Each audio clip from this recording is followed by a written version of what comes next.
ప్రభువా నా వెనుకున్న వాటిని మరచి నా ముందున్న నీ వైపే చూచుచూ నా విశ్వాస పరుగు పందెములో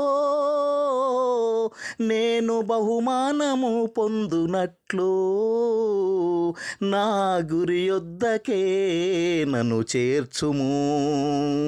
నీవు వాగ్దానము చేసిన గమ్యమును చేరుటకు సందేహమును విడచి నీ సామర్థ్యమును రూఢిగా విశ్వసించి నీ వాగ్దాన ఫలము పొందుటకు నాపై కృప చూపి కాపాడుము, నాపై దయ చూపి బలపరచుము.